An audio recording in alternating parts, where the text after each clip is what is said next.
Welcome to Journaling with Nature, the podcast for those who want to turn curiosity into wonder, a pencil sketch into a rabbit hole of discovery, a moment of stillness into a life full of joy. I'm your host, Bethan Burton. Let's open the pages of our nature journals and explore this world together. Hello, this is episode 142. I hope you're doing well. Here in Australia, it's almost the end of the summer holidays and schools will be going back in 1 week.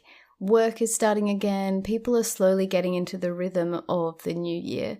And here in Brisbane and in other places, it has been non-stop raining. Everything is green and growing and it feels like we're living in a rainforest. The grass is really long. The rain is dripping off the trees. I have a lot of houseplants in my home, and in this weather I love to put them all outside to get a good soaking, and they seem to love the rainwater more than the tap water for whatever reason, but then I bring them inside and they're all lush and happy. I wonder what nature's doing where you live. Are you surrounded by rain too? Or maybe you're in the northern hemisphere where you are seeing snow or having cold weather. I really love thinking about you out there, wherever you live, with nature changing as each season changes. Today's episode is a prompt episode, and I'm going to say what the prompt is, and then I'm going to tell you a story about how my life has changed a lot in the past couple of weeks. So our prompt is to sketch your pets. Up until a couple of weeks ago, I didn't have any pets. I live in a big house with my whole family. There's 11 people living here in 4 living spaces on the same property. My sister and her children and her partner live here, and they have 2 dogs, and the family has a flock of chickens, and we are just a miniature horse here. So there's animals about, but none of these animals belong to me or are directly my responsibility. And I've sketched the chickens a bunch of times, but I've never sketched the dogs, and I haven't sketched the horse yet. So my son recently told us that he really needed a pet.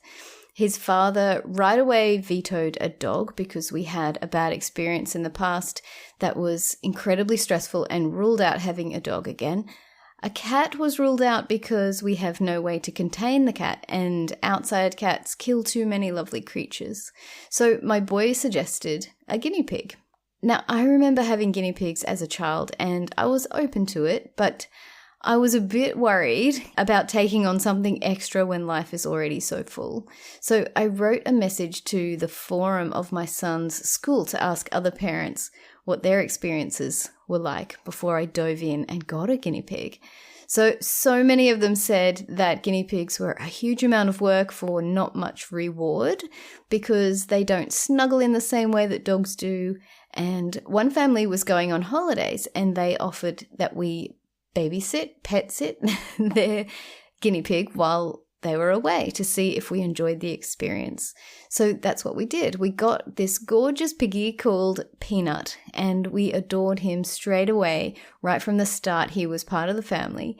And yeah, it was quite a lot of cleaning, but the reward was worth it for the joy that it brought my son and that it brought me.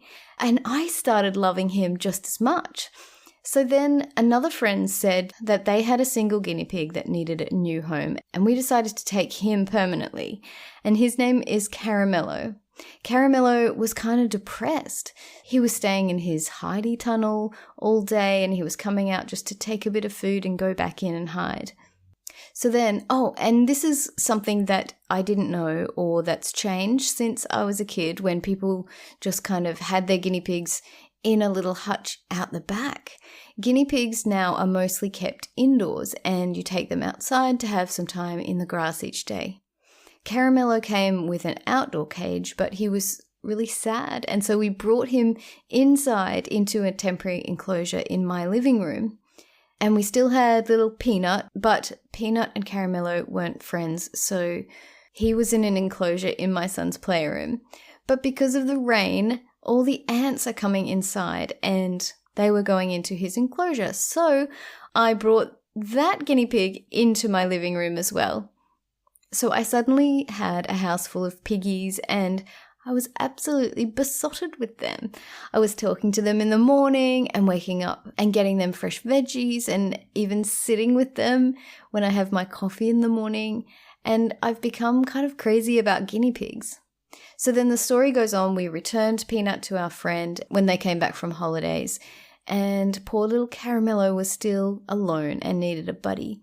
So we've since adopted 2 girls, a mum and her baby, who are called Pocket and Rocket, and they are utterly adorable. And my nephew has expanded the enclosure so that it now fills most of the space in my living room.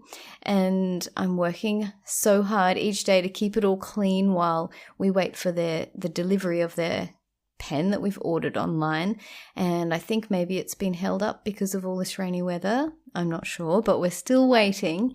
So all that to say that I've become what my son calls a piggy person, and we sit with the piggies and we watch them, and we are just so full of joy at their play and their silly behavior and the snuggles. They do actually snuggle quite a bit.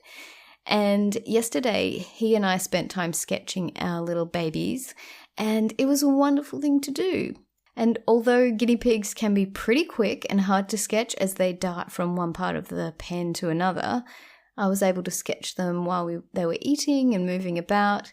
So if you follow me on social media, this will explain if there's a sudden influx of photos and sketches of guinea pigs there. I plan to make this sketching with my son part of our routine because he really enjoyed it and it helped us feel close to our pets, and it was just so joyful. Do you have pets? Have you tried sketching them? Pets are an amazing way to feel close to nature, I think. Even with domestic animals, you can touch something wild about nature.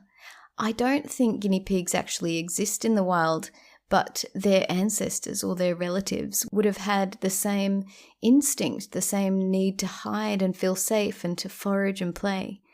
I would really love to see the sketches of your pets. If you post on social media using the hashtag journalingwithnature or tag me directly, I'll be able to see them. If you have animals in your life, I would love to know the stories about them and see your nature journal pages if you've sketched them before, and if not, I encourage you to give it a go. Thank you so much for listening. See you next week.